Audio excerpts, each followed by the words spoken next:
Assalomu alaykum. Men Jizzax davlat pedagogika universiteti pedagogika va psixologiya fakulteti maxsus pedagogika logopediya yo'nalishi 3-kurs 519-22 guruh talabasi O'ktam Zo'rolman. Bugungi mavzuyimiz nutqida kamchiligi bo'lgan bolalarning ijtimoiy moslashtirish muammolari. Demak, nutqida kamchiligi bo'lgan bolalar barchamizga ma'lumki, 9 ta og'zaki va 2 ta yozma nutq nuqsonlarimiz bor. Bularning nutq nuqsonlari natijasida ularda ikkilamchi nuqson sifatida turli xil psixik holatlar, injiqliklar kuzatilishi mumkin. Bular bilan bugun tanishib o'tamiz. Rejalarimiz bilan tanishamiz. Birinchisi ijtimoiy adaptatsiya haqida tushuncha.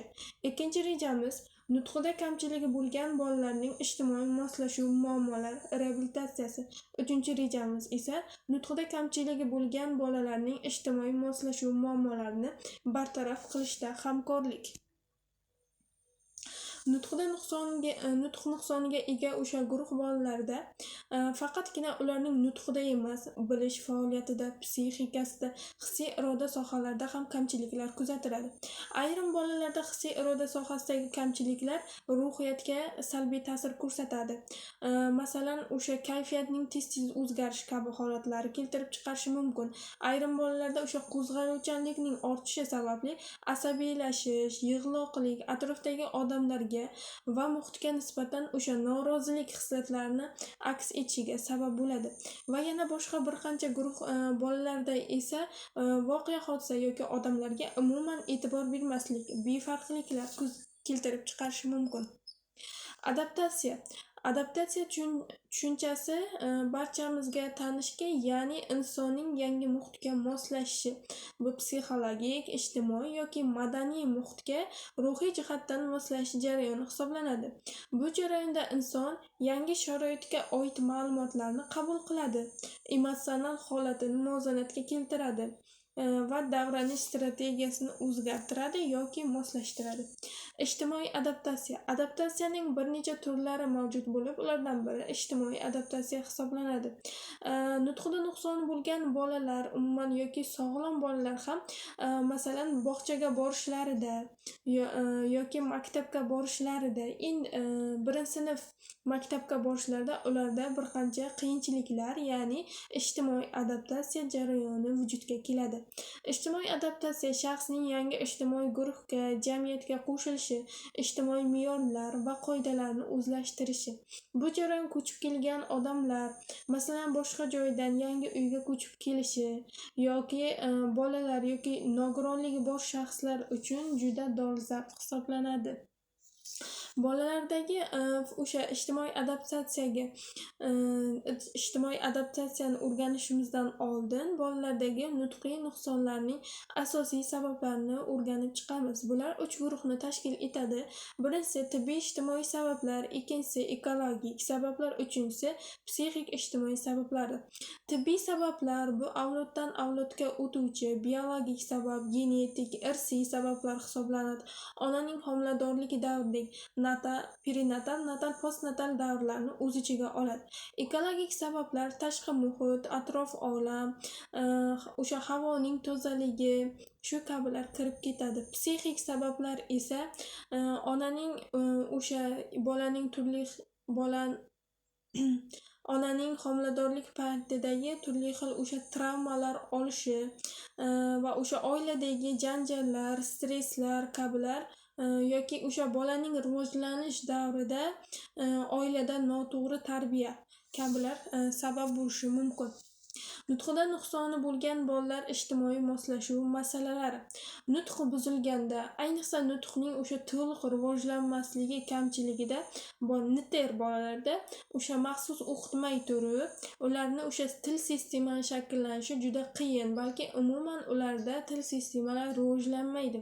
Nutqi to'liq rivojlanmagan bolalar guruhlarida o'qitishdan maqsad nutqdagi kamchiliklarni va rivojlanmaslik natijasida kelib chiqadigan ikkilamchi alomatlarni yo'qotishdan iborat.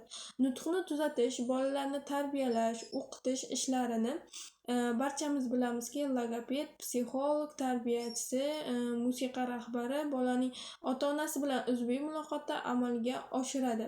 Nutqida kamchiligi bo'lgan va har qanday o'sha nutq nuqsoniga ega bolalar o'sha dialektolog, logoped bilan mutaxassislar bilan murojaat qilishlari va dialektologlar ularda o'sha korreksion ish tizimini tuzib chiqadilar va hamkorlikda, ya'ni kompleks tarzda ishlash kerak hisoblanadi. Nutqida kamchiligi bo'lgan bolalarning shaxs va shaxslararo munosabat xususiyatlari. Demak, o'sha nutqida kamchiligi bo'lgan bolalarda ijtimoiy adaptatsiya jarayoni shaxs va shaxslararo munosabatlarni o'z ichiga olib keladi.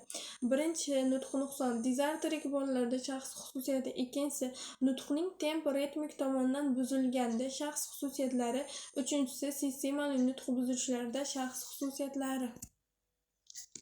Dizartrik bolalarda shaxs xususiyatlari bu dizartrik bolalar barchamizga ma'lumki og'ir nutq nuqsoni hisoblanadi. Bunday nutq nuqsoniga ega bolalarda o'sha oilalarda qanday ularga munosabat bildiradi ko'rib chiqamiz. Ayrim o'sha ota-onalar dizartrik bolalarga uyda umuman ish qildirishmaydi. Buning oqibatida bolalarda tobiylik, boqimandalik hislari uyg'onadi va ular o'zgalar yordamsiz biror bir faoliyatni bajara olmaydi. Bolalar serebral falaj asorati ta'sirida dizartrik nutq nuqsoni kelib chiqadi. Dizartrik bola o'z faoliyatiga ehtiyoj sezmaydi, atrofdagilarga nisbatan negativ munosabatda bo'ladilar. Bolalar serebral falajida nutq nuqsonlarining darajalariga ko'ra o'sha sog'lom tengdoshlar bilan muloqotga kirishlari mumkin. Bunday bolalar sog'lom o'sha uyda aka-ukalar bilan muloqot qilishlari ularga ijobiy ta'sir ko'rsatadi.